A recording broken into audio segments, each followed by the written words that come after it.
부부 손경찬. 어둠이 내 마음만큼이나 무겁다. 고속도로 위는 간간히 불빛만 스쳐 지나갈 뿐이다. 늦은 밤 아내의 다급한 목소리에 놀라 무작정 출발했다. 며칠 동안 밤을 새다시피 한 것을 아는 지인들의 만류에도 나는 지체할 수가 없었다. 잠시 눈이라도 붙이고 내일 새벽에 출발해도 되지 않느냐며 말리는 마음은 알지만 쉬이 잠이 들 것 같지도 않았다. 뜬 눈으로 오독하니 기다릴 아내를 생각하면 가다가 길가에 차를 세워두고 자는 한이 있더라도 출발하는 것이 훨씬 더 마음이 편했다. 안동으로 출장을 가는 내게 아내는 봉정암에 갈 거라고 했다. 차를 5시간이나 타고도 대 6시간은 걸어 올라가야 하는 험한 길로 알고 있는데 너무 무리하는 것이 아니냐고 했지만 아내는 꼭 봉정암에서 빌고 싶은 것이 있다고 했다.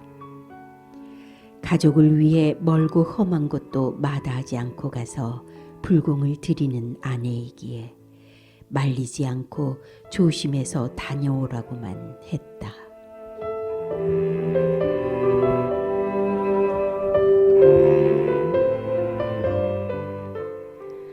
안동에서 이틀간의 행사를 마치고 늦은 밤 대구에서 한참 일을 진행하고 있던 중에 아내의 전화를 받은 것이다. 풀이 죽은 목소리로 다리를 다쳐 꼼짝을 할 수 없다고 했다. 순간 앞이 깜깜했다. 어지간해서는 내가 하는 일에 방해가 될까봐 전화를 하지 않는 아내다. 다리가 부러졌다거나 피가 흐르는 외상이라면 곁에 있는 사람들이 무슨 대책이라도 세워주겠지만 아내는 겉으로 보기에는 멀쩡하니 아무도 눈길조차 주지 않는다 했다. 봉정암에는 무리해서 다리가 경직되는 사람들이 덜어 있다는 것이다. 졸지의 아내는 그들 중 한 사람이 되어버린 것이다. 남에게 피해를 주는 것을 병적으로 싫어하는 아내는 분명 많은 사람들 속에서 혼자가 되어 있을 것이다. 차는 내 마음만큼 빨리 달리지 않는다. 마음은 벌써 봉정암 산자락 밑을 기어오르는데 아직도 고속도로 위다. 어둠 속에서 꼼짝할 수 없는 아내를 생각하자 기억에서 쥐어버리고 싶은 그때가 떠오른다.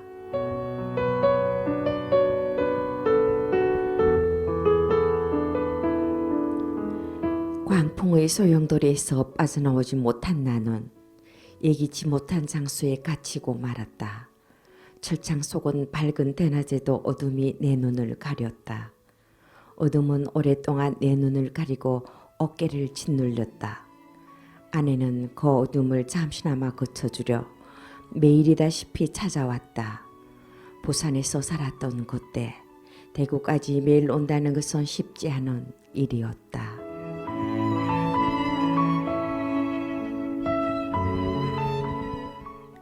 아내는 새벽마다 집에서 30분 거리인 해월정사를 찾았다. 못난 남편의 안녕을 비는 108배를 올리는 일이 하루의 시작이었다. 초등학생이었던 딸이 아빠의 부재를 느끼지 않게 하기 위해 꼭두 새벽에 갈 수밖에 없다고 했다. 딸을 학교에 데려다 주고는 바로 내가 있는 곳으로 달려왔다. 아내가 하는 딸에 대한 이야기는 비록 원치 않았던 곳이지만 내가 바로 서야 하는 이유였다. 잠시나마 어둠 속에서 좌절하는 내게 빛을 준 아내는 다시 발궁산 갓바위를 찾아 108배를 했다. 아이가 하교하기 전에 집에 도착하기 위해 조금도 지체할 수 없었다. 몇 년 동안 거의 매일이다시피 그 생활을 한 아내는 아플 여력도 없었다. 아내의 정성 덕분에 나는 다른 사람들의 염려와는 달리 빨리 사회에 복귀할 수 있었다.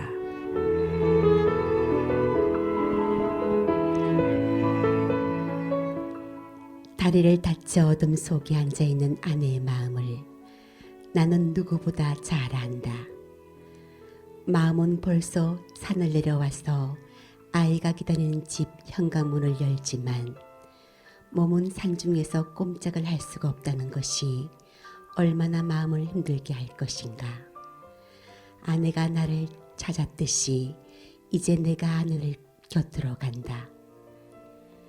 이 밤의 산날에 도착한다 해도 어떤 대책도 없지만 지금 가고 있다는 것만으로도 아내의 마음이 조금은 안정을 찾으리라 믿는다.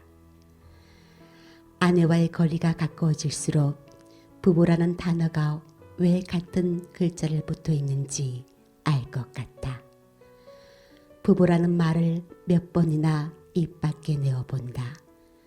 그 말 속에 아무에게도 없는 또 다른 아내와 나의 마음이 있다.